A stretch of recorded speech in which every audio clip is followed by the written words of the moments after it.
times. It was just after midnight when the call came in. Dispatch reported a disturbance at an old residence on the edge of town, nothing too unusual for this time of night, except for one detail. The caller hadn't spoken a single word, not a cry for help, not a whisper. Just heavy breathing, and then in the background, the unmistakable sound of a clock chiming.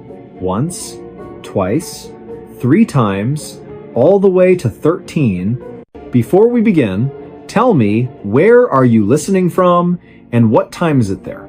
Officer Daniel Reeves had been on the force for nearly 2 decades. He'd seen his share of false alarms, domestic squabbles, and late-night pranks.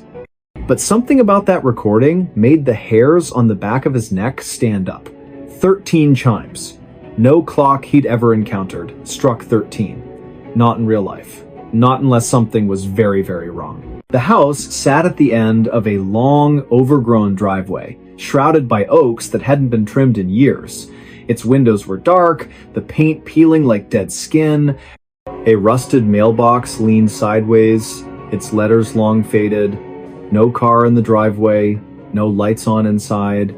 Just silence, thick, suffocating silence. Reeves stepped out of his cruiser, hand resting lightly on his belt. The air was colder than it should have been for this time of year. He approached the front porch, boots crunching on brittle leaves. The wooden steps groaned under his weight, each creak echoing like a warning. He knocked. No answer. He tried the doorknob. Unlocked.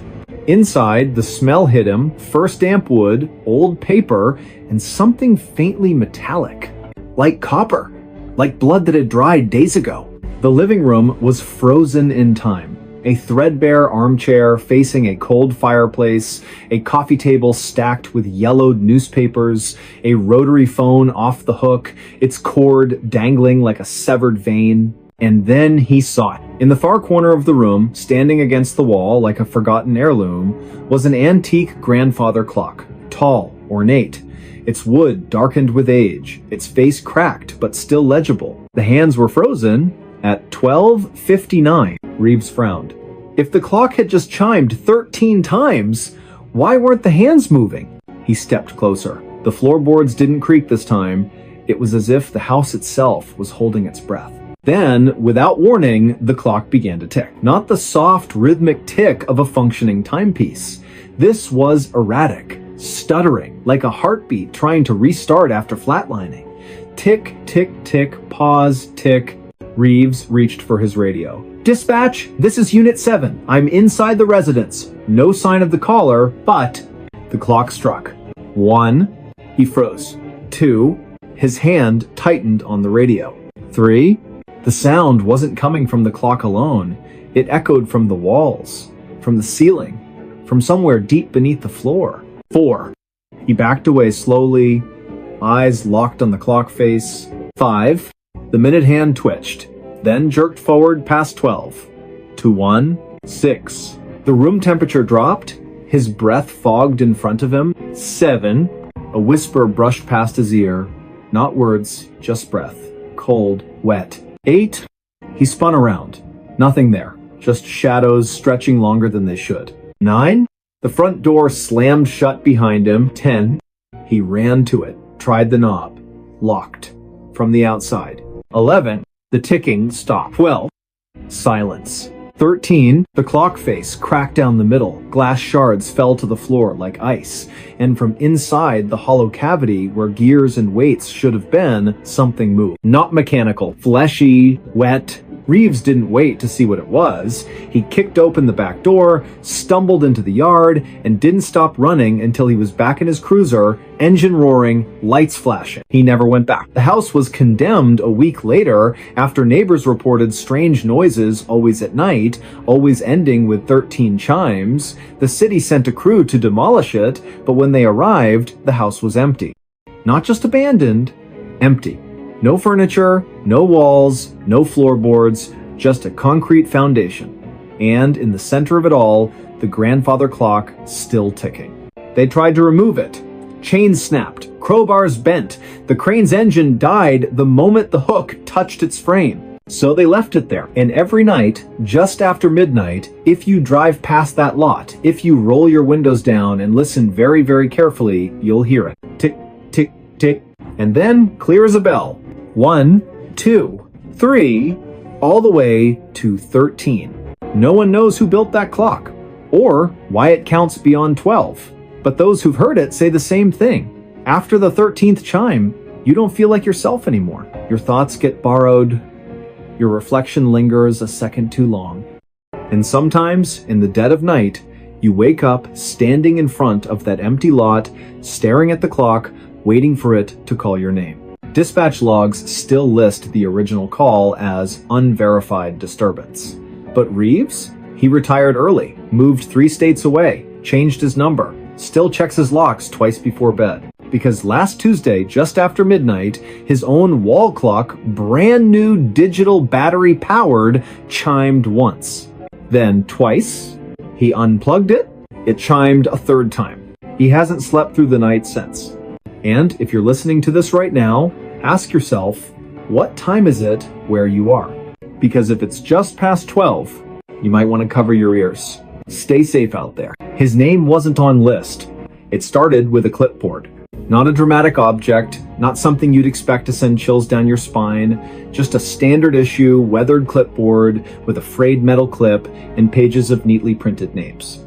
Standard procedure for any official evacuation. Standard until it wasn't. The setting was a small coastal town, quiet, the kind of place where everyone knows your coffee order and your dog's name. The streets were lined with salt-bleached shingles and porch swings that creaked in the breeze. Tourists came in summer for the lighthouse and the fresh crab rolls, but locals stayed year-round, bound by generations of tides and tradition. But that night, the ocean wasn't calm. A storm was rolling in, not the usual summer squall, but something deeper, angrier. The kind that makes birds fall silent hours before it hits, that sends dogs whining into closets and old fishermen muttering prayers under their breath. The barometric pressure dropped so fast, some people reported nosebleeds. Authorities issued a mandatory evacuation for the low-lying neighborhoods. Not a suggestion, not a warning, a direct order. Buses lined the main street, engines idling in the thickening humidity. Volunteers in bright vests guided families to safety, checking names off printed manifests. Everything seemed under control, organized, efficient, almost routine, except for one man. He stood near the back of the line, duffel bag slung over his shoulder, eyes scanning the crowd like he was searching for someone who never showed up. He wasn't panicking. Not exactly. But there was a tension in his posture, a stillness that didn't belong among the chaos of crying children, barking dogs, and the occasional sob from someone clutching a framed photo. He wore a faded windbreaker, jeans, and boots caked with sand. Nothing unusual. Yet, people kept glancing at him, then looking away quickly, as if their eyes refused to settle on him for too long. When it was his turn, he stepped forward and gave his name to the volunteer holding the clipboard. The volunteer, a college student named Marcus, working community service hours after a minor traffic violation, frowned. He ran his finger down the list, then back up, then again, slower this time, squinting under the flickering emergency floodlight. "I'm sorry," Marcus said, voice low enough that only the two of them could hear. "But your name? It's not here." The man blinked. Once. Twice. "That can't be right. I live on Seaview Lane, number 42. Marcus checked again, flipping to the next page, then the previous one. All residents from Seaview Lane are accounted for. Evacuated an hour ago. Your name, it's just not on the list. A cold silence settled between them, even as the wind picked up around them, whipping papers and plastic bags into the air like startled ghosts. "I've lived there for 12 years, the man said, voice steady but tight, like a rope pulled to its limit. "I pay taxes. I get mail. I'm on the census. I'm times here asterisk." Marcus hesitated. He looked to his supervisor, a retired firefighter named Ellis, who'd been overseeing the operation from a folding chair under a pop-up tent. Ellis had a face carved by decades of smoke and salt, his left eyebrow permanently raised from an old burn scar. He He approached slowly, boots crunching on gravel, and took the clipboard without a word. He scanned the list. His expression didn't change, but his knuckles whitened around the metal edge. "He's right," Ellis said finally, voice gravelly but calm. "You're not listed." The man's face went pale, not the pale of fear, but the grayish pallor of someone realizing the ground beneath them has vanished. "Then, who's been living in my house?" No one answered. Because the truth was, according to every official record, the utility company, the post office, the county assessor, even the local grocery store's delivery logs, number 42 Seaview Lane, had been vacant for over a decade. The previous owner, an elderly widow named Eleanor Voss, had passed away quietly in her sleep during a winter storm.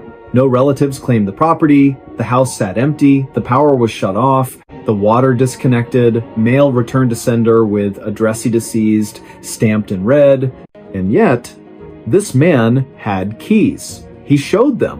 A keychain with a worn-down fob from a hardware store that closed 5 years ago, a spare house key with grooves smoothed by years of use, even a garage remote that still blinked green when he pressed the button. He pulled out his driver's license address matched. His phone showed recent photos, the living room with his dog on the rug, sunlight streaming through lace curtains, the kitchen with coffee mugs drying on the counter, a half-eaten apple beside the sink, the backyard where he'd planted tomatoes just last spring, their vines already heavy with green fruit.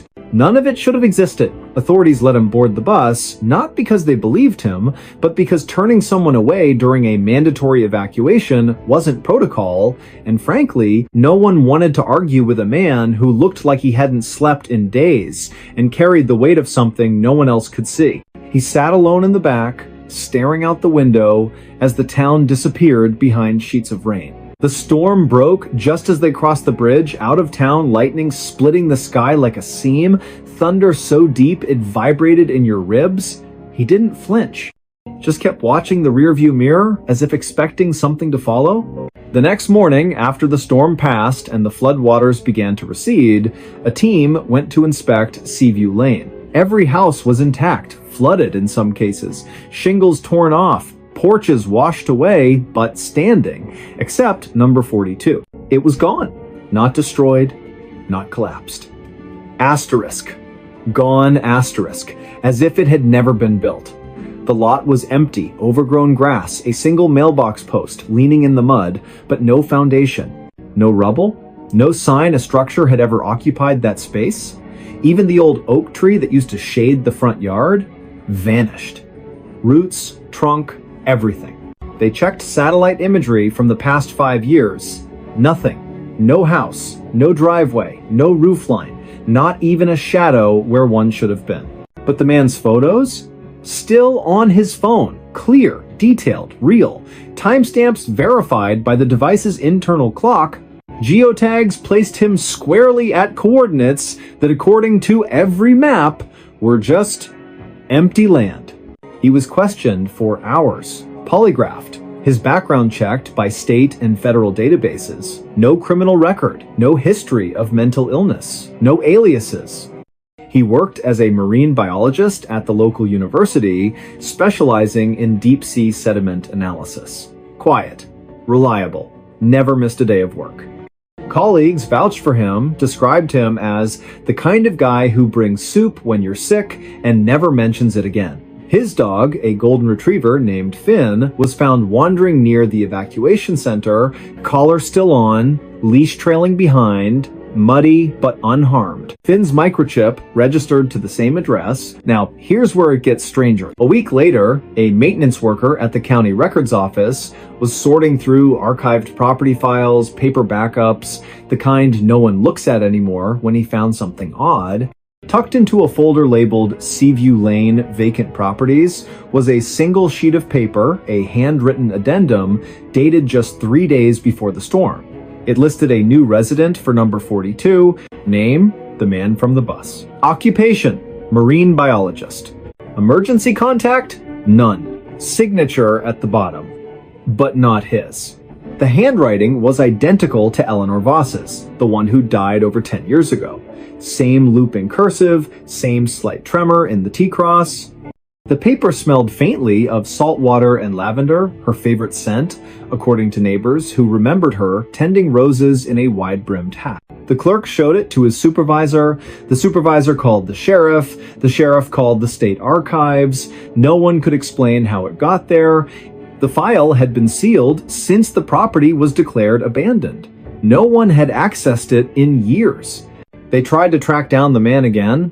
He'd vanished, left his hotel room without checking out, left his dog with a neighbor who'd only known him as the quiet guy from Seaview, left his job, his bank accounts untouched, his car parked at the university lot with a half-finished coffee in the cup holder. The only thing missing was the clipboard, or so they thought. Months later, a hiker in the northern woods over 200 miles away reported finding a backpack near an abandoned ranger station. Inside, a waterlogged journal, its pages swollen but legible, a rusted key that didn't match any known lock, and a single page torn from an official evacuation list. One name was circled in shaky handwriting, not his own. Beneath it, scribbled in the margin, asterisk, if your name isn't on the list, you were never supposed to leave. Asterisk. The journal contained daily entries, mostly mundane tide patterns, water temperature readings, grocery lists, but in the final weeks, the tone shifted. Entries became fragmented. Paranoia crept in. Asterisk. The neighbors don't wave back anymore. Asterisk. Asterisk. Mailbox is full, but no mail. Asterisk. Asterisk. Finn barks at the empty chair. Asterisk. The last entry, dated the morning of the evacuation, reads simply, asterisk. They're coming to take the house. I have to be on the list. Asterisk. Investigators combed through every angle. They interviewed former residents of Seaview Lane. One elderly woman, bedridden in a nursing home, whispered through tears that she'd seen lights in number 42 just last Tuesday, even though the power had been off for years. Another claimed the widow Eleanor used to say the house only lets in those it chooses. Then there was the audio. During the evacuation, a body cam from a nearby officer accidentally captured the moment the man spoke to Mark. In the background, barely audible over the wind, you can hear something else, a low hum, almost subsonic. And then, just as the man says, "I'm here," a faint voice layered beneath his own whispers, asterisk. But you weren't. Asterisk.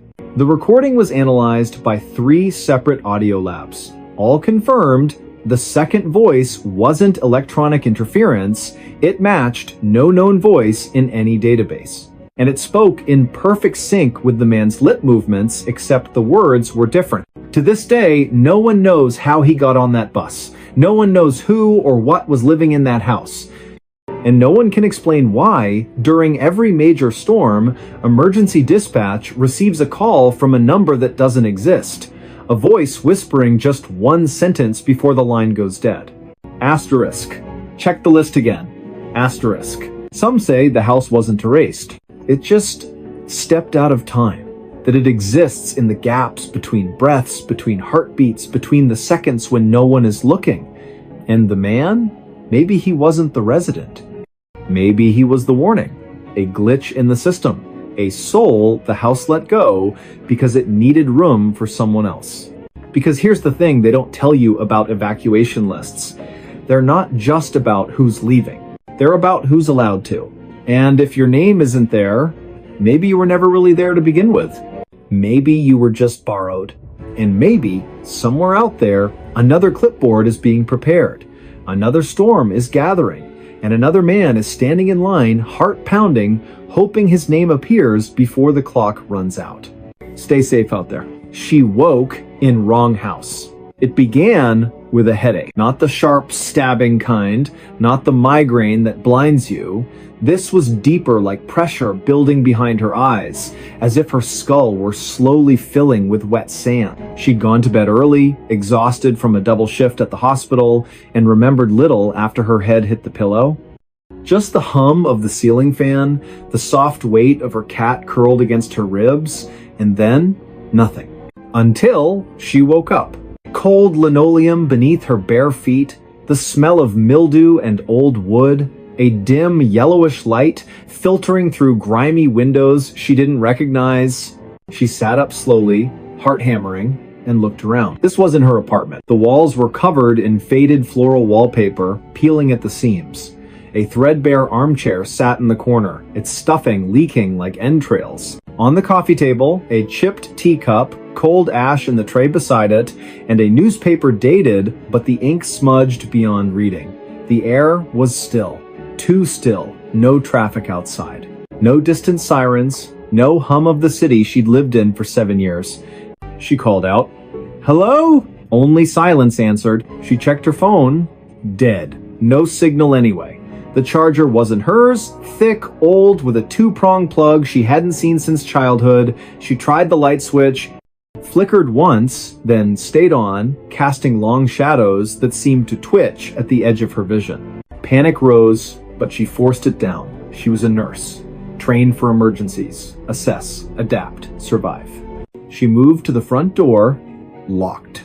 Not with a deadbolt, just a simple turn knob lock, the kind you'd find in a house from decades ago. She twisted it, pulled, the door opened, not to a hallway, not to a street, to a forest. Thick, ancient trees pressed close, their branches knotted like arthritic fingers. Fog clung to the ground, swirling gently as if breathing. No path, no road. Just endless woods stretching into gray mist. She slammed the door shut. Back inside, she searched for clues.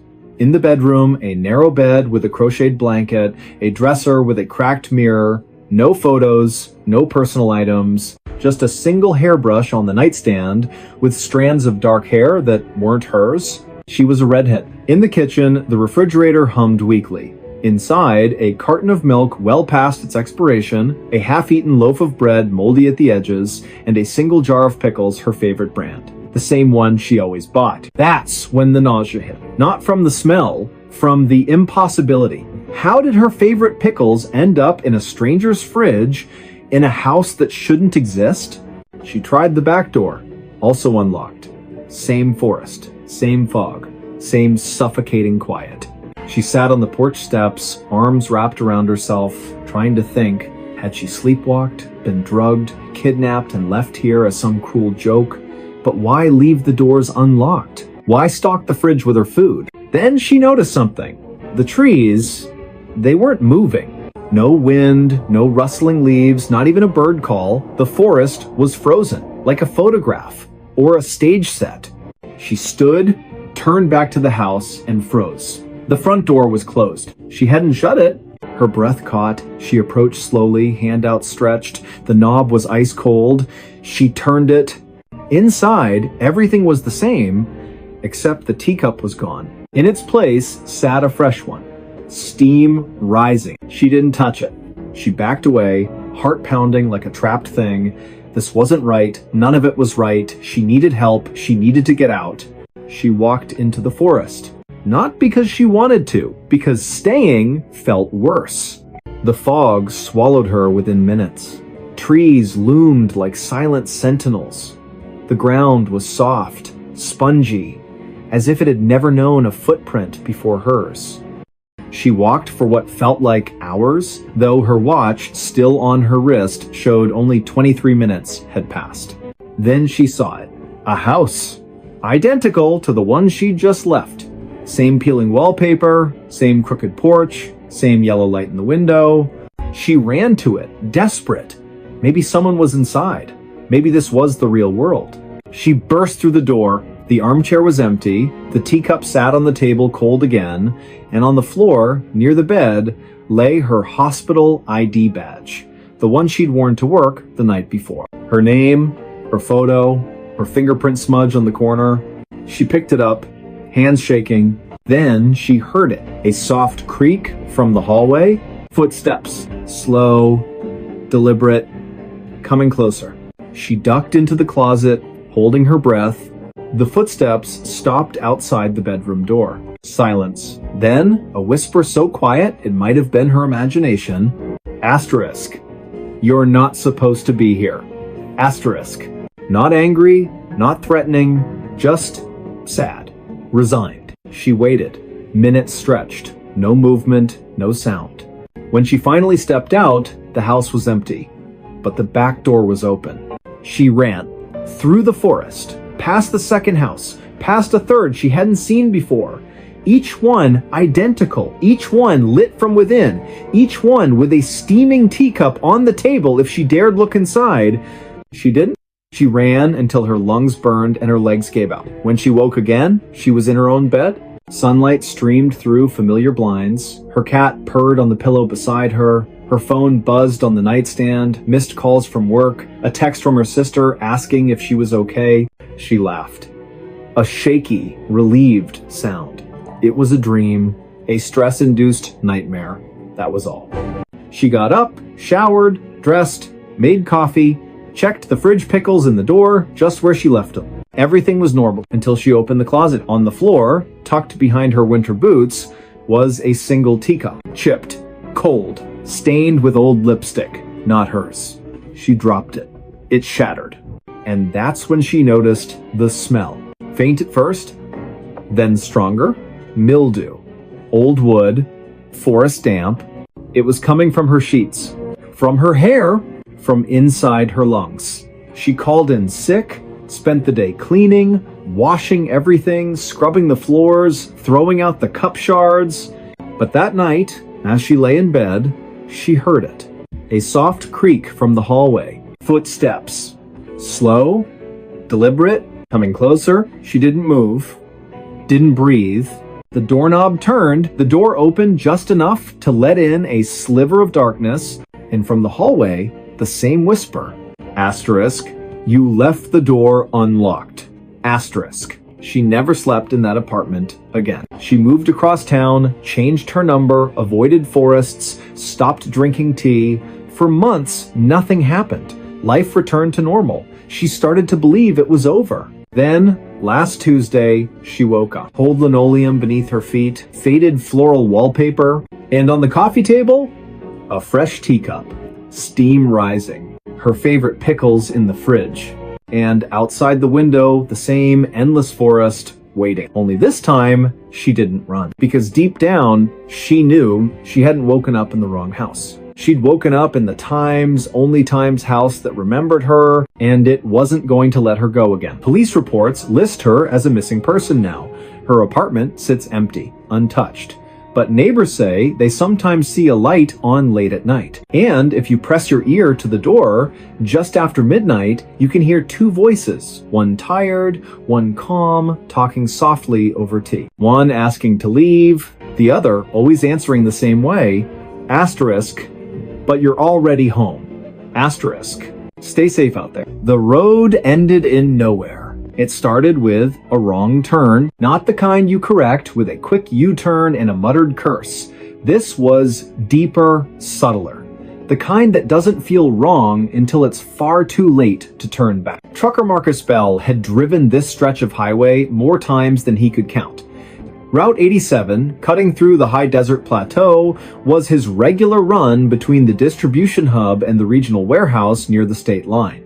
Flat, empty, predictable, just the way he liked it. No traffic, no distractions, just the hum of diesel, the glow of the dashboard, and the open road stretching into the horizon like a promise. But that night, something was off. He'd left the depot at dusk, as usual, checked his load, confirmed his GPS, set the cruise control. The first 2 hours passed without incident, radio playing low, coffee in the thermos, stars beginning to prick through the violet sky. Then, around mile marker 214, his GPS flickered. Just once.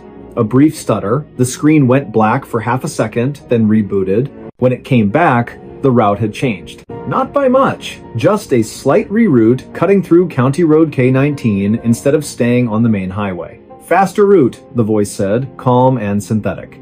Estimated time saved? 11 minutes. Marcus frowned. He knew K19. It was a gravel service road, barely maintained, used mostly by ranchers and survey crews, not rated for 18-wheelers. But the GPS insisted, and honestly, he was tired. 11 minutes sounded good. He took the turn. At first, it seemed fine. Gravel crunched under his tires, fence posts lined the road, spaced evenly, bleached white by the Sunday the moon was full, casting long silver shadows across the sagebrush. He rolled down his window, let the cool desert air rush in. Then the fence posts stopped. Not gradually, not fading into the distance. They just ended. One post, then nothing. As if someone had drawn a line in the sand and said, "This far and no further." He slowed. The road kept going, still gravel, still straight, but the landscape changed. The sagebrush thinned. The ground grew smoother, almost paved, though it was still dirt. No tire tracks, no footprints. Nothing had passed this way in a long, long time. His radio crackled static, then silence. He tried switching stations. Nothing but white noise. He checked his phone. No signal, not even the faintest bar. He kept driving. What else could he do? Turn around on a narrow road in the dark? Risk getting stuck? He'd push forward, find the next junction, loop back. But the road didn't bend, didn't curve, didn't intersect with anything. Mile after mile, the same flat expanse stretched in every direction. No hills, no lights, no stars directly overhead, just a strange, milky haze that dimmed the constellations like a veil. Then his odometer stopped. Not malfunctioned, not frozen, it simply ceased to count. The number stayed fixed at 3,842.6 miles, no matter how far he drove. He tapped the dashboard. Nothing. His watch, too, had stopped. Hands frozen at 1:17 a.m. He felt a cold prickle at the base of his skull. He pulled over, stepped out into the silence. Not the peaceful quiet of the desert. This was different, thicker, heavier, like sound itself had been swallowed. He shouted just to hear his own voice. No echo. He walked to the edge of the road, shined his flashlight into the brush. The beam didn't scatter. It just ended. About 20 feet out, the light vanished, as if hitting an invisible wall. He turned back to his truck, and that's when he saw it. The road behind him was gone. Not blocked, not washed out. Gone. Where his tire tracks should have been, there was only smooth, undisturbed earth flat, featureless, stretching back into the haze like a blank page. His truck sat alone on a ribbon of gravel that led forward, but had no past. Panic clawed at his throat, but he forced it down. He was a professional. He'd handled blowouts, brake failures, even a coyote running under his wheels. This was just disorientation. A trick of the light. Fatigue. He got back in, started the engine, and drove forward. Faster now. Desperate. The road stayed straight. The haze thickened. His headlights began to dim, not from battery drain, but as if the darkness was absorbing the light. Then, up ahead, something appeared. A sign. Weathered wood, no reflectors, hanging crooked on a single post. He slowed as he approached. It read, in peeling white paint, asterisk, asterisk, end of road, asterisk, asterisk. Below it, hand scratched into the wood, someone had added, asterisk, asterisk, turn back while you still can. Asterisk, asterisk. But there was nowhere to turn. He stopped the truck, sat there for a long time, engine idling, hands gripping the wheel. Then, against every instinct, he stepped out again, walked to the sign, touched it. The wood was cold, damp, and covered in tiny scratches, not from weather, but from fingernails. Dozens of them. Hundreds. He looked past the sign. The road didn't stop. It just faded. The gravel became dust. The dust became nothing. And beyond that, pure, empty white. Not fog, not mist, just absence. A void where the world had been erased. He took one step forward. The ground felt different. Softer. Like walking on memory. He took another. His boot sank slightly, as if the earth couldn't decide if it should hold him. He stopped, looked back at his truck. It was already farther away than it should have been. He turned around, and that's when he saw the footprints. Not his. Smaller, barefoot, leading from the void onto the road, toward his truck. His blood turned to ice. He ran. Not toward the void, not toward the footprints, just ran back to the cab, slammed the door, gunned the engine. He didn't look in the mirror. He drove, and drove, and drove, until the gravel gave way to asphalt. Until the stars returned. Until his GPS rebooted, chirping cheerfully, recalculating route.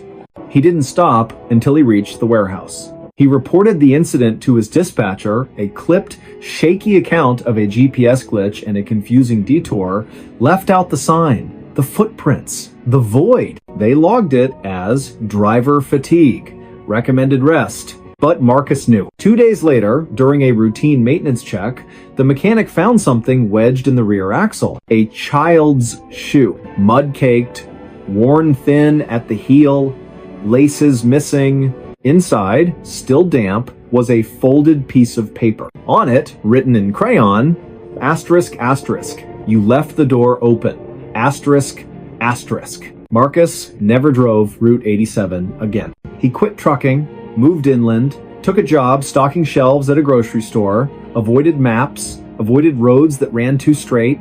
But last month, during a late shift, he saw something that made his blood freeze. A delivery truck pulled into the loading dock, same make, same model as his old rig. The driver stepped out. Same build, same walk. But it wasn't him. The man glanced at Marcus, gave a small, knowing nod, then walked inside. Marcus followed. The man wasn't at the register, wasn't in the break room, wasn't anywhere. But on the floor near the back exit, fresh gravel and a single bare footprint leading out into the parking lot. Marcus called the police. They found nothing. But that night, as he lay in bed, he heard it. The low rumble of a diesel engine idling outside his apartment. He looked out the window. No truck, just an empty street. And at the end of it, where the pavement met the darkness, the faintest glow of taillight. Waiting, because the road doesn't end, it just finds you again. And this time, it won't let you leave. State troopers still list County Road K-19 as unmaintained but passable. Satellite images show it terminating at a dry wash, just like any other desert track. But locals, ranchers, surveyors, night shift workers know better. They say if you drive K-19 past midnight and your headlights start to dim, don't look ahead. Look behind you, because the road that ends in nowhere, it's already behind you, and it's closing fast. Stay safe out there. Voices came from empty chair. It began with a chair, not an antique, not a cursed heirloom, just an ordinary wooden dining chair, 4 legs, straight back, slightly wobbly on the left rear leg. The kind you'd find at any thrift store, garage sale, or inherited from a relative who didn't have much to leave behind. It sat in the corner of a modest living room in a rented bungalow on the outskirts of a town so small it didn't even have a stoplight. The house had been vacant for months before the new tenant moved in. He needed somewhere quiet, somewhere cheap, somewhere no one would ask questions. His name was Elias Reed, late 30s, quiet. Worked overnight security at a data storage facility 20 miles away. Preferred silence to small talk. Owned little, just a duffel bag of clothes, a secondhand laptop, and a coffee maker that hissed like an angry cat. He bought the chair for $8 at a flea market because his back hurt from sitting on the floor. He placed it near the window, facing the yard.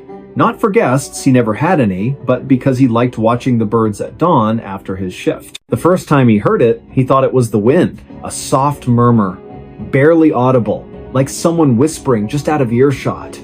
He was making coffee, back turned, when it came again clearer this time. Tired. He froze, turned slowly. The room was empty, just him, the coffee maker, and the chair. He checked the windows, locked, front door secure, no one in the backyard. He even opened the closet, half expecting a squatter or a raccoon. Nothing. He chalked it up to exhaustion. 36 hours awake, too much caffeine, too little sleep, happens to everyone. But it happened again the next night. This time, he was sitting on the couch, laptop open, when the voice came low, raspy, unmistakably human. You shouldn't be here. Elias snapped his head toward the chair. Empty. He stood, walked over, touched the seat, cold, dry, no hidden speakers, no wires, nothing. He recorded the room with his phone for 3 hours, played it back. At the 1:47 mark, a voice definitely not his says, clear as day, he's watching. No one was watching. The blinds were closed. The street was empty. He tried to return the chair, drove back to the flea market. The vendor, a woman with silver braids and eyes that never blinked, shook her head. That chair's been sold, she said. You can't give it back. But I just bought it last week, Elias said. She smiled faintly. Not to you. He left it on the curb that night, tied a free sign to the backrest. The next morning, it was back on his porch, undisturbed. No footprints, no tire marks, just the chair facing the door as if it had walked home. That's when he stopped sleeping. He started noticing other things. The chair would be in a different position each morning, turned slightly toward the bed or angled toward the kitchen, as if following his movements. Once, he found it in the hallway, blocking the bathroom door. He hadn't moved it. Then came the conversations. Not just single words, full exchanges between the chair and something else. One night, lying awake, he heard it. Did you bring it? Yes. Good. He's almost ready. Elias didn't move, didn't breathe. He stared at the ceiling, heart slamming against his ribs. The next day, he called a local priest. Not because he was religious, but because he'd heard stories. The priest came, sprinkled holy water, said a prayer, left quickly without making eye contact. Later, Elias found the priest's business card torn in half on the kitchen table. On the back, in handwriting that wasn't his, too late. He considered moving. But where would he go? And what if the chair followed? Then, one evening, he decided to test it. He sat in the chair just once to see what would happen. The moment he lowered himself onto the seat, the room changed. The air grew thick, humid, like a basement after a flood. The light dimmed, though the sun was still up. And then silence. Not peaceful silence. The kind that presses against your eardrums like water. And then a voice, not from the room, but from inside his own head. You've been sitting in my spot. Elias bolted up so fast, he nearly fell. His skin was clammy, his mouth tasted like copper. He didn't sit in it again, but the chair didn't need him to. Neighbors began to notice. Mrs. Calloway from next door knocked one afternoon, pale-faced. Your lights were on all night, she said, and I heard talking, two voices, like you had company. Elias shook his head. I live alone. She stared at the window, at the chair. Then who were you talking to? He had no answer. The final incident happened on a Tuesday. Elias came home from work, exhausted, to find the front door unlocked. He always locked it. Always. He stepped inside, hand on his flashlight like a weapon. The chair was in the center of the room, facing the door, and on the seat, his security badge. The one he'd worn to work that night, the one he'd left clipped to his belt. He hadn't been home all day. He picked it up. The plastic was warm. Then the voice came, not a whisper, not a murmur, but a full sentence, spoken with calm certainty. You don't need to go back. Elias backed out of the house, didn't pack, didn't call anyone, just got in his car and drove until the gas ran low. He never returned. The landlord found the house empty a week later. No note, no forwarding address, just the chair, still in the living room, and a single coffee cup on the table, half full, cold, but not stale, as if it had been poured that morning. The landlord threw the chair away, hauled it to the dump himself, but 2 days later, it was back on the porch. He burned it, built a small fire in the backyard, doused it in lighter fluid, watched the wood blacken and curl. The flames hissed, the legs cracked. For a moment, he thought he heard a sigh, but it might have been the wind. He buried the ashes. A month passed, no incidents. He rented the house to a young couple. They moved in on a Saturday. By Sunday night, they were gone. Left everything, clothes, dishes, even their cat. The only thing missing, the dining set they'd brought with them. In its place, in the exact center of the room, sat a wooden chair. 4 legs, straight back, slightly wobbly on the left rear leg, and on the seat, a child's drawn crayon on lined paper, a house, a tree, 2 stick figures holding hands, and in the corner, a third figure sitting in a chair facing away. Beneath it, written in shaky letters, asterisk asterisk, he's still here, asterisk asterisk. Police reports list Elias Reed as a missing person. No evidence of foul play, no financial distress, no known enemies. His car was found abandoned near a state park, keys in the ignition, engine cold. His phone last pinged near the county line, but the tower data was corrupted, unreadable. But dispatch logs tell a different story. 3 nights after he vanished, at exactly 2:18 a.m., a call came in from his home number. No one spoke, just breathing. And in the background, 2 voices. One tired, one calm. Arguing over who gets to sit down, locals avoid that house now. The porch sags, the paint peels, but every full moon, if you drive past and glance through the front window, you'll see it. The chair, always facing the road, always empty. But if you stop your car, roll down your window, and listen very, very carefully, you'll hear it. A whisper. Soft, patient, inviting. Go ahead, it says. Take a seat. And if you do, you might never get up again. Because some chairs aren't meant for the living. They're waiting for someone to fill the silence. Stay safe out there. He found her diary yesterday. It started with a box. Not a suspicious package. Not a locked chest. Just a plain cardboard moving box left on the curb outside a recently vacated apartment complex in a quiet neighborhood where nothing ever happened. The kind of place where mail carriers wave, dogs bark at squirrels, and the biggest drama is whether the recycling gets picked up on Wednesday or Thursday. The man who found it, Daniel Mercer, wasn't looking for anything. He was just walking his dog, a scruffy terrier named Rook, after a long shift at the municipal water treatment plant. He liked these walks. Predictable, calm, the kind of routine that kept the noise in his head at bay. He'd moved into the complex 6 weeks earlier after his divorce. Needed a fresh start, a blank wall, a quiet room. The box sat tilted against a storm drain, damp from overnight rain, its flaps half open. Most people would have walked past, but something about it, the way it seemed out of place, the way the streetlight caught a glint of something inside, made him stop. He nudged it with his boot. Inside, a tangle of old clothes, a cracked picture frame, a hairbrush with strands of dark hair, and near the bottom, a small leather-bound journal. He almost left it. But Rook sniffed the box, then whined a low, uneasy sound the dog only made when something was wrong. Daniel picked up the journal. It was heavier than it looked. The leather was worn soft at the edges, the spine cracked from use, no name on the cover, just a faint scent of lavender and something sharper underneath like pencil lead and dried tears. He took it home. Not because he wanted to snoop, but because it felt wrong to leave it in the rain. He told himself he'd turn it in to the leasing office in the morning. That was all. But that night, unable to sleep, he opened it.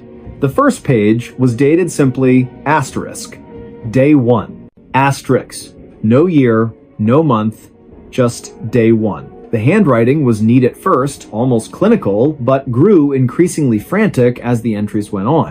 The early pages described ordinary things, grocery lists, weather observations, a neighbor's cat that kept stealing her socks. But then, around day 23, the tone shifted. Asterisk. He's watching me again. Not from the street, from inside the walls. I hear him breathing when the house is quiet. I check the vents. Nothing. But I know he's there. Asterisk. Daniel frowned. Probably just someone's private thoughts. Maybe the previous tenant had mental health struggles. He should stop reading. But he didn't. Asterisk. Day 31. I stopped locking the doors. It doesn't matter. He doesn't use doors. He just appears. Last night, I woke up and he was standing at the foot of my bed. Didn't say anything, just stared. When I turned on the light, he was gone. But the floorboards were wet. Asterisk. Daniel set the journal down. His palms were sweating. He glanced at his own bedroom door, slightly ajar. He got up, closed it, locked it. Ridiculous, he told himself. But the unease lingered. He kept reading. Asterisk, day 44. I found footprints in the hallway this morning. Bare feet. Too large to be mine. They started at the bathroom and ended in the middle of the living room. Like he walked out of the shower and vanished. Asterisk. Asterisk. Day 52. I stopped answering the phone. It rings. Once. Always once. Then stops. Caller ID says unknown. But when I pick up, I hear my own voice whispering things I never said. Asterisk. Asterisk, day 60, I know what he wants. He doesn't want me dead. He wants me to see him, to acknowledge him, But if I do, I'll never be alone again. Asterisk.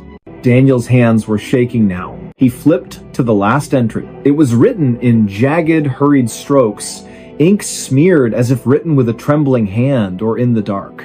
Asterisk. He's here, right now. I can feel him behind me. I won't turn around. If I turn around, he wins. But I have to write this down so someone knows. My name is Asterisk. The sentence ended mid-word. The rest of the page was blank. Daniel closed the journal slowly. His apartment felt colder than usual. The hum of the refrigerator sounded louder. Too loud, like it was covering something up. He stood, walked to the window, peered out. The street was empty. Streetlights cast long, still shadows. Nothing moved. He went to bed. But he left the light on. The next morning, he called the leasing office, asked if they knew who'd lived in Unit 3B, the apartment directly above his. The manager checked the records. No one's lived in 3B for over a year, she said. Plumbing issues, water damage. It's been sealed off. Daniel frowned. Then who left the box on the curb? Silence on the line. I don't know, she finally said. But no one's been in or out of that unit. The door's padlocked from the outside. He hung up, went back to the journal, flipped through it again, looking for clues, addresses, phone numbers, anything. On the inside back cover, tucked into the binding, he found a folded receipt from a local pharmacy, dated just 3 days ago, for sleeping pills, and a pregnancy test. Both purchased by someone named L. Varga. He searched the name online. Nothing, no social media, no public records. But he did find something else, a missing persons report filed 6 weeks earlier, a woman named Lena Varga. Last seen leaving her job at a library downtown, described as quiet, kept to herself, recently separated from her partner. Her apartment, Unit 3B, the same unit that had been vacant for over a year. Daniel's stomach dropped. He drove to the library, asked the staff about Lena. They remembered her. She vanished overnight, said an older librarian, voice low, cleared out her desk, left her coat on the back of her chair, never came back. Did she seem troubled? Daniel asked. The woman hesitated. She kept saying someone was following her, that her apartment wasn't safe. We thought it was stress. Her partner, he wasn't a good man. Daniel returned home that evening with a knot in his chest. He placed the journal on his kitchen table, sat across from it, as if it were a person. That night, he heard it. A soft thud from the ceiling, like something heavy being set down. Then, footsteps, slow, deliberate, crossing the floor above him. Unit 3B was empty, sealed. No power, no water. But the footsteps kept coming. Back and forth, then silent. He didn't sleep. The next day, he called the police, showed them the journal, the receipt, the missing persons report. They took it seriously at first, sent an officer to inspect Unit 3B. The padlock was intact, no signs of forced entry. They cut it open. Inside, dust, mold, water-stained walls, an empty closet, no furniture, no personal items. But on the floor, near the center of the room, they found something. A single page torn from a journal. It read, asterisk, he found my diary yesterday. Asterisk. The handwriting matched Lena's, but the entry wasn't in the journal Daniel had. It was new. Impossible. The officer looked at Daniel, then at the empty room, then back at the page. We'll keep it for evidence, he said, but his voice lacked conviction. Daniel knew they wouldn't find anything else. That night, he packed a bag, booked a motel on the other side of town, but as he zipped his suitcase, he heard it again. Footsteps, not from above, from inside his own apartment, coming down the hall. He froze. The doorknob to his bedroom turned. Slowly. He backed into the corner, heart pounding. The door opened. No one there. Just the journal lying on his bed. Open to a new page, one he hadn't seen before. In fresh ink, still slightly damp, it read, asterisk. Now he knows my name. Asterisk. Daniel ran, left everything behind. He didn't stop until he crossed the state line, changed his number, shaved his beard, took a job under a different name at a remote gas station, avoided cities, avoided apartments, slept with the lights on. For months, nothing happened. He started to believe it was over. Then, last week, a package arrived at his P.O. box. no return address. Inside, a new journal, identical to the first. The first page read, asterisk, day 1, asterisk, and beneath it, in handwriting that was starting to look familiar, asterisk, he's watching me again, asterisk. Police have no record of Lena Varga's body ever being found. Her case remains open, though interest has faded. The apartment complex sealed Unit 3B permanently, boarded the windows, posted condemned signs, but maintenance workers say that on quiet nights, if you stand in the courtyard and look up at the third floor window, you'll see a light flicker on. And if you listen closely, you'll hear 2 voices, one whispering, one writing. Because some stories don't end when the diary closes. They just wait for someone new to open it. And once you do, you become part of the pages. Stay safe out there. The dog wouldn't stop barking. It started with a dog, not a stray, not a neighborhood nuisance. A German Shepherd named Coda, 8 years old, retired K9 from the county sheriff's department, adopted by a quiet man named Raylan Briggs after a career-ending injury during a suspect pursuit. Raylan lived alone in a single-story ranch house at the edge of a pine forest, 20 miles from the nearest town. He liked the silence, needed it, after years as a combat medic overseas. Coda was his shadow, loyal, calm, trained to detect threats before they happened, which is why, when Coda started barking at nothing, Raylan knew something was wrong. It began on a Tuesday night, just after midnight. Raylan was reading in his armchair, lamp casting a warm pool of light, rain tapping softly on the roof. Coda lay at his feet, ears perked but relaxed, until suddenly he bolted upright, hackles raised, and let out a deep, guttural bark toward the back door. Raylan set his book down. "Easy, boy," he said. Coda didn't stop. He barked again and again. Not the alert bark he used for raccoons or delivery trucks. This was different, urgent, almost desperate, like he was trying to warn someone who wasn't listening. Raylan checked the backyard through the glass door. Nothing. Just the rain, the swaying pines, the dark. He opened the door. "Go on," he said. "Do your business." Coda didn't move. He stood rigid, eyes locked on the tree line, lips curled back in a silent snarl. Raylan stepped outside, flashlight in hand. The beam cut through the downpour, sweeping across the wet grass, the woodpile, the old shed. No movement, no eyes reflecting in the dark, no scent of another animal. He called Coda. The dog backed away from the door, still growling low in his throat, and refused to go back inside until Raylan physically guided him. That night, Coda didn't sleep. He paced the house, front window, back door, hallway, living room, stopping every few minutes to stare at a wall or a corner, ears twitching as if tracking something invisible. Raylan checked every lock, every window, even the attic hatch, all secure. The next night, it happened again. Same time, same intensity, but this time Coda barked toward the hallway closet. Not the front yard, not the woods. The closet, Raylan opened it. Coats, boots, a broken vacuum, nothing out of place. Coda lunged forward, barking so hard his whole body shook until Raylan pulled him back. By the third night, Raylan hadn't slept in 72 hours. Neighbors started complaining. One left a note on his door, asterisk, "Your dog's been howling all night. Please control him." Asterisk. But Coda wasn't howling. He was barking. At specific thing. At 12:07 a.m., the hallway mirror. At 12:19 a.m., the basement stairs. At 12:33 a.m., the empty armchair. Each time, Raylan would investigate. Each time, nothing. Then, on the fourth night, Coda did something new. He stopped barking, stood in the center of the living room, stared at the ceiling, and whined. A soft, broken sound Raylan had never heard before, not in war zones, not during thunderstorms, not even when Coda got shot. Raylan followed his gaze. The ceiling was plain white drywall, no stains, no cracks. But as he watched, a single drop of water fell. Clink. On the coffee table, he frowned. It hadn't rained in 2 days. He climbed into the attic. Dust, insulation, old boxes. And in the center of the floor, fresh footprints, bare feet, too large to be his, leading from the attic access panel to the spot directly above his bed.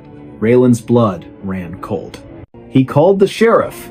Deputies came, searched the property, checked the attic, swept the woods, found nothing. No signs of trespassing, no forced entry, no evidence anyone had been there.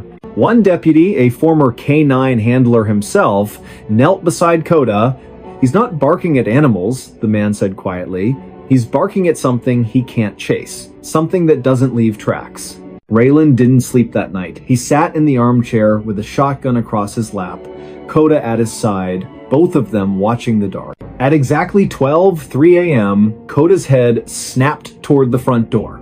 Not barking, just staring, ears flat, tail stiff. Raylan stood slowly, walked to the door, looked through the peephole. Nothing. He opened it. The porch was empty. But on the welcome mat soaked through, though the sky was clear, was a child's mitten. Muddy. Torn at the thumb. Raylan had no children, no visitors. He picked it up with a gloved hand. Inside, Coda was trembling. Not from fear, from rage. The next morning, Raylan drove to the local historical society. Asked about the land his house was built on. The archivist, an elderly woman with thick glasses, flipped through property records, then paused. "This parcel, it wasn't developed until the late 80s, she said. Before that, it was part of the Holloway property. They lived here for generations." She lowered her voice. "Their youngest son disappeared in the winter of, well, it doesn't matter when. He was 6 years old. Vanished from his bedroom. They searched for weeks, never found him. The family moved away. The house burned down a year later, accidental fire, they said." Raylan's throat tightened. "How old would he be now?" he asked. She did the math silently. "About your age," she said. Raylan left without another word. That night, he didn't turn on the lights. Sat in the dark with Coda, waiting. At 12 a.m., the barking started again. But this time, it wasn't at the walls. It was at Raylan. Coda stood 3 feet away, eyes locked on him, barking sharp, warning barks as if Raylan were the threat. Raylan froze. "Coda, it's me," he whispered. The dog didn't stop. Then, slowly, Raylan felt it, a presence behind him. Not a sound, not a smell, just weight, like the air had thickened. He turned. The armchair was empty, but the cushion was indented, as if someone had just stood up. Coda barked harder. Raylan backed into the kitchen, grabbed his keys, and left. He spent the night in his truck at a 24-hour diner. Coda sat in the passenger seat, eyes on the rearview mirror the entire time. The next day, Raylan called a contractor. "I want cameras," he said. "Motion sensors, floodlights, everything." They installed them that afternoon. By nightfall, the house was wired like a fortress. Raylan sat in the living room, laptop open, feeds from every angle displayed on screen. 11:58 p.m. Coda lay at his feet, tense but quiet. 11:59 p.m. The dog's ears twitched. 12 a.m. Coda erupted into barking, furious, panicked, staring at the hallway. Raylan checked the camera feed. The hallway was empty. But then, on the thermal overlay, the system detected a heat signature. Human-shaped, standing in the hallway, not moving, just watching. Raylan's breath caught. He zoomed in. The figure had no face, no features, just a blur of warmth where a person should be.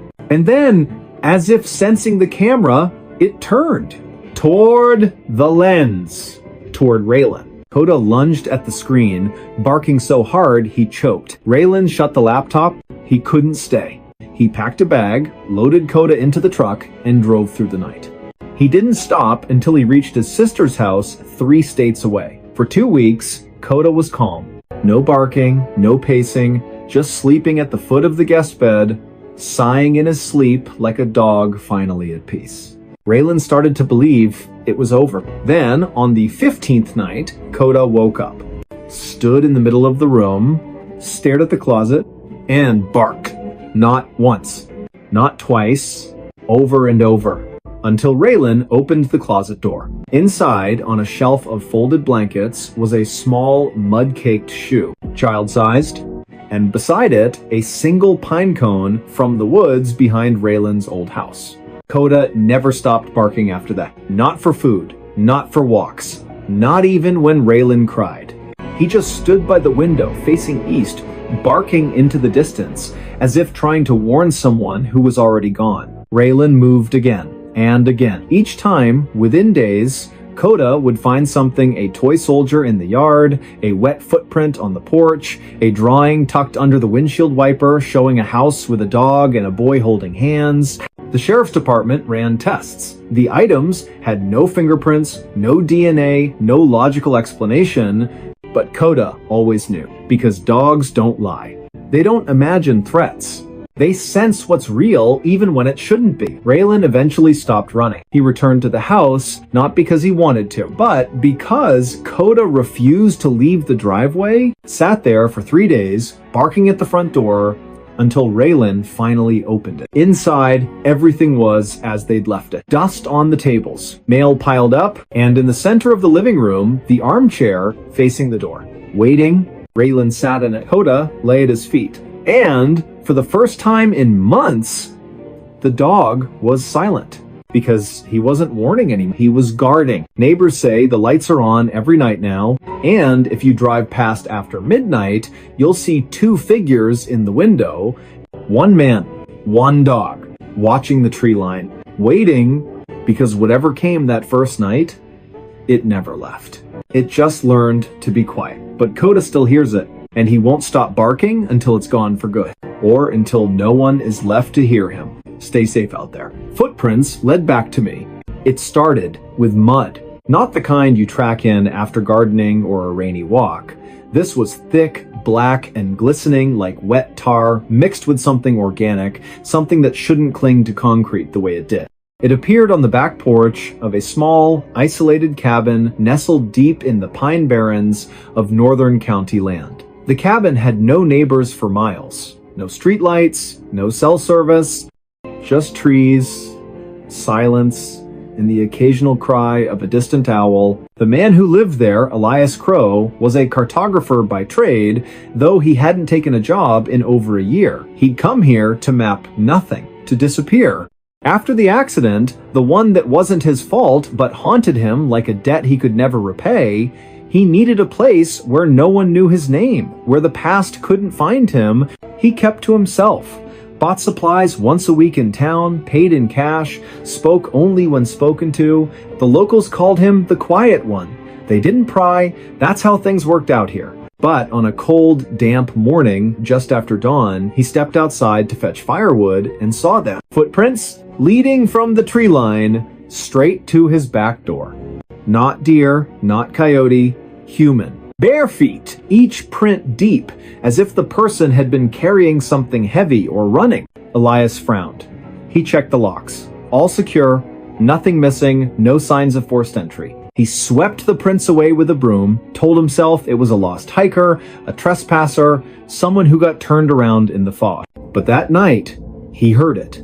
A soft crunch on the gravel path, like someone walking slowly, deliberately. He grabbed his flashlight, stepped onto the porch. Nothing, just the wind in the pines. He scanned the ground, and there they were again. Fresh prints leading from the woods to his door. And then, impossibly continuing inside, he hadn't opened the door. He checked the windows. Locked. The cabin was sealed tight, yet the trail didn't stop at the threshold. It went through, as if the person had walked straight through the wood. Elias didn't sleep that night. The next morning, he followed the prints back into the woods. They were clear, deep impressions in the damp earth, spaced evenly, purposeful. He walked for nearly a mile deeper into the forest than he'd ever gone, until the trees grew so thick the sunlight barely touched the ground. And then the trail ended, not at a campsite, not at a road. It ended at a tree. An old cedar, its bark scarred with deep grooves. And carved into the wood, in jagged, hurried letters, asterisk, asterisk, you left me. Asterisk, asterisk. Elias's breath caught. He didn't recognize the writing, but the words felt like a punch to the gut. He turned to leave, and froze, because behind him, leading back the way he'd come, were new footprints. His own. But he hadn't walked back yet. He was still standing at the tree. He looked down at his boots. Dry, clean, but the prints on the ground? Wet, muddy, fresh. And they led back to the cabin. Back to him. He ran. Not because he was afraid of the woods, but because the trail wasn't just following him, it was anticipating him. That evening, he set up motion-activated trail cameras around the property, placed gravel under the windows, even sprinkled flour on the porch just to see. At 2:17 a.m., the camera triggered. The footage showed nothing at first, just swaying branches, mist curling over the ground. Then, slowly, footprints began to appear in the flour. One, then another, no body, no shadow, just bare feet materializing out of thin air, stepping toward the door. The camera captured the sound too, a wet, squelching step, then silence, then another step. Elias watched it 3 times. On the 4th viewing, he noticed something. The footprints weren't just appearing. They were erasing times themselves behind as they moved forward, like time itself was folding. He called the county sheriff. 2 deputies came out the next day, listened to his story, watched the footage, checked the tree, found nothing unusual. Stress, one said gently. Isolation does things to the mind. Elias didn't argue, but that night, he stayed awake with a shotgun across his lap. At exactly 2:17 a.m., the floorboards creaked. Not from outside. From inside the cabin, he turned on the light. On the wooden floor between the bed and the door were wet footprints, leading from the hallway to the foot of his bed, and then, as he watched, they began to fade. Not dry up, fade. Like they were being pulled backward through time. He followed them with his eyes to the door. It was locked, but the trail didn't stop there. It continued through the wall, into the hallway, into the living room, and out the front door. He ran outside. The prints led into the woods. He followed them again. This time, they didn't end at the cedar. They ended at a shallow depression in the earth, overgrown, hidden by ferns. He brushed the leaves aside. Beneath them, a rusted metal tag, dog tag, name partially worn away, but the last 3 letters were clear. Asterisk, asterisk, O. Asterisk, asterisk, his last name, his own. He dropped it like it burned, because he'd never owned a dog, never served in the military, never worn a tag, but the accident, the one he never spoke of, involved a vehicle. A rainy night, a sharp curve, and a passenger who didn't make it. A passenger whose name started with J, whose last name was also Crow. His younger brother, they never found the body. Just the car, upside down in the ravine, driver's seat empty, passenger side caved in. Elias had walked away with a concussion, broken ribs, and a silence he'd carried ever since. He'd told investigators he blacked out, that he woke up alone, that he didn't know what happened to his brother.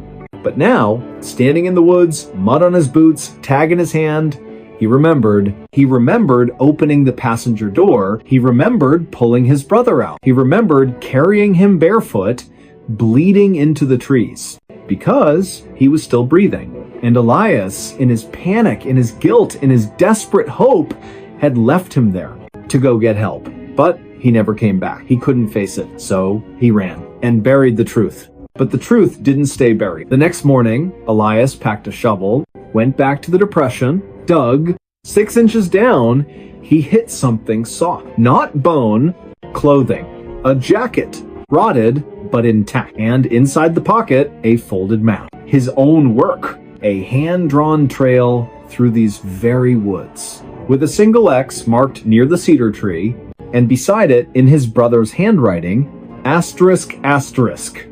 I waited. Asterisk, asterisk. Elias fell to his knees.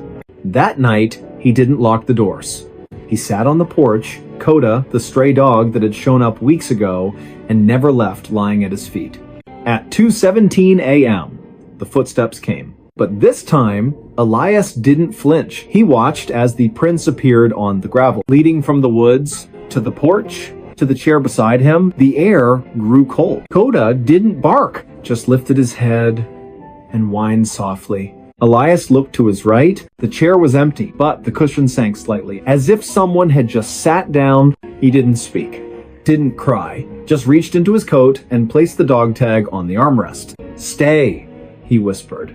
And for the first time in years, the footprints didn't lead away. They stayed right beside him. The next day, Elias reported his brother's remains to the authorities. They exhumed the site, confirmed identity through dental records, closed the case as accidental death with delayed recovery.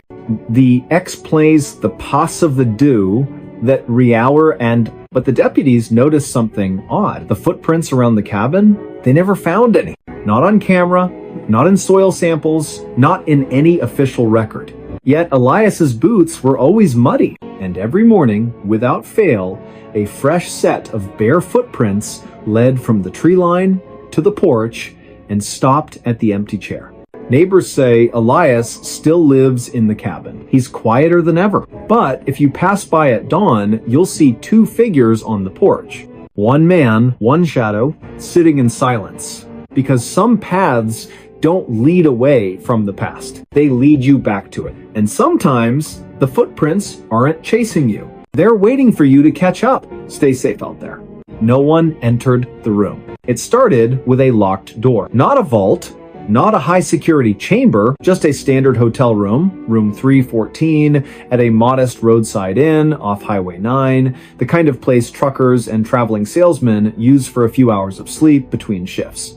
The building was old but clean, with thin walls, humming fluorescent lights, and a front desk clerk who barely looked up from his crossword puzzle. The guest who checked in that evening gave his name as Marcus Vale, paid cash, asked for a room on the third floor, away from the elevator.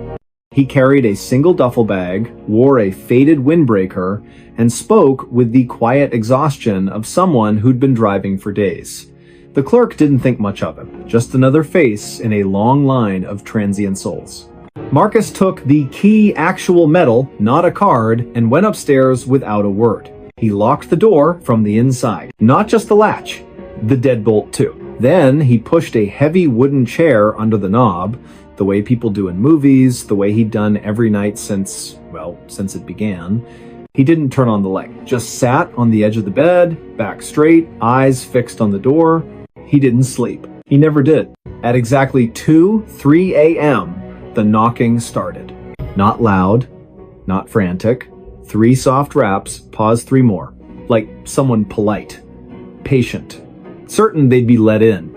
Marcus didn't move. He knew better. The knocking stopped after a minute. Silence returned. He exhaled. Then, on the other side of the door, he heard breathing. Slow, wet, close. Like someone had pressed their face against the peephole. Marcus clenched his fists. He stayed like that until dawn. When the sun rose, he removed the chair, unlocked the door, and stepped into the hallway. Empty. No one in sight. He went downstairs, returned the key, and left without breakfast. The clerk barely noticed. But later that day, during routine cleaning, the housekeeper found something strange. The room was immaculate, bed made, trash empty, towels unused, but on the floor, directly in front of the door, was a single set of footprints, muddy, bare feet, leading right up to the threshold, and stopping, as if whoever made them had simply vanished. She reported it to the manager. They checked the security footage from the third floor hallway. Clear as day, Marcus Vale entered room 314 at 8:47 p.m. No one else approached the door all night. No staff, no guests, no shadows. At 6:12 a.m., Marcus exited alone. But the camera showed something else. At 2:04 a.m., the door handle moved just slightly, as if someone inside had tried to open it. But Marcus never touched it, and no one came from outside. The manager reviewed the footage 3 times. Each time, the same result. No one entered the room. Yet, the footprints were real. The housekeeper swore on her life she hadn't tracked mud in. They deep cleaned the carpet. 2 nights later, another guest stayed in 314. A retired school teacher named Helen Price. She locked her door, as she always did. At 3 a.m., she heard the knocking. 3 raps. Pause. 3 more. She called the front desk. "Someone's at my door," she said, voice trembling. The clerk checked the monitor. "No one's there, ma'am." She looked through the peephole. Nothing.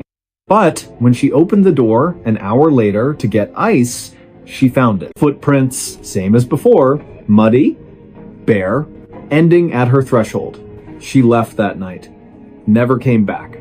The inn's owner, a pragmatic man named Dale Mercer, didn't believe in ghosts. He believed in bad plumbing, faulty wiring, and overactive imaginations. But when 3 more guests reported the same thing, same time, same knocking, same footprints, he started to wonder. He installed a new camera inside room 314, hidden in the smoke detector wired directly to his office. Then he left the room vacant for a week. On the 8th night, he reviewed the footage himself. The room sat empty. Dust motes floated in the moonlight. The chair remained under the desk, the bed untouched. At 2:03 a.m., the knocking began. Not on the audio feed, just the visual. But the door handle turned slowly. The deadbolt slid open by itself. The chair under the knob didn't move, yet the door cracked open just an inch. Then closed. No hand, no tool, no string. Nothing. And on the carpet, as if painted by an invisible brush, footprints appeared. One, then another, walking from the door to the center of the room. They circled the bed, stopped, then walked back to the door and vanished. Dale watched it 6 times. Each time, his hands shook more. He called the local sheriff. Deputies came, swept the room, checked for hidden panels, pressure plates, even drone interference. Found nothing. The room was solid concrete and drywall, no crawl spaces, no vents large enough for a cat. No one entered the room, the lead deputy said, echoing the hotel log. But the footprints were photographed, logged, filed. Then came the call from Marcus Vale. 3 weeks later, he'd checked into a motel 50 miles away, left a message on Dale's voicemail. Voice low, strained. "I know what it wants," he said. "It's not trying to get in." He paused, breath shaky.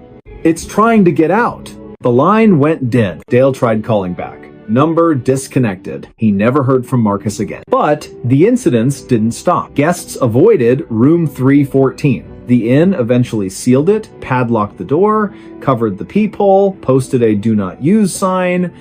Yet every full moon, the night staff report something odd. The hallway camera glitches at exactly 2:03 a.m. For 17 seconds, the feed shows static. When it clears, the padlock on room 314 is undone. Not broken, undone, and on the hallway carpet just outside the door, fresh footprints, leading away from the room, down the hall, toward the stairs. But the front desk log shows no one checked out, no one entered the building, no one left. Because no one entered the room, but someone or something is still trying to leave. Investigators later traced Marcus Vale's past. He wasn't a salesman. He was a former orderly at a psychiatric hospital that shut down after a fire. One patient died in the blaze. A man who'd been catatonic for years locked in room 314. The only room with no windows.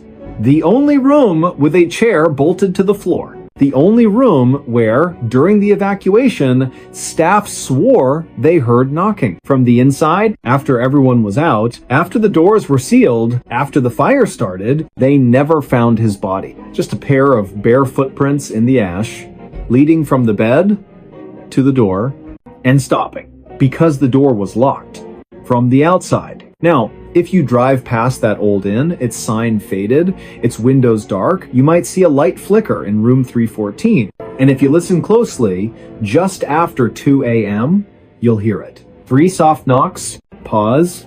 3 more, not asking to come in, asking to be let out, but no one's there to open the door. Because no one entered the room, and no one ever will. Stay safe out there. The photo had extra person. It started with a photograph. Not an old yellowed portrait tucked in a dusty attic, not a blurry image from a ghost tour or a cheap Halloween prop. This was real. digital, taken on a crisp Saturday afternoon during a weekend hiking trip deep in the Cascade foothills, just 3 friends, a trail map, and the kind of silence that only exists when you're miles from the nearest road.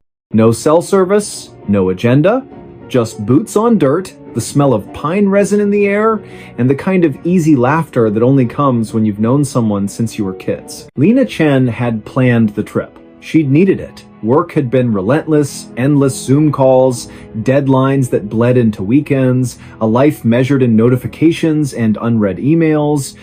She wanted to disappear for a couple of days, just reset. Marcus and Eli agreed without hesitation. They'd been inseparable since middle school, the kind of friendship that didn't need words to survive.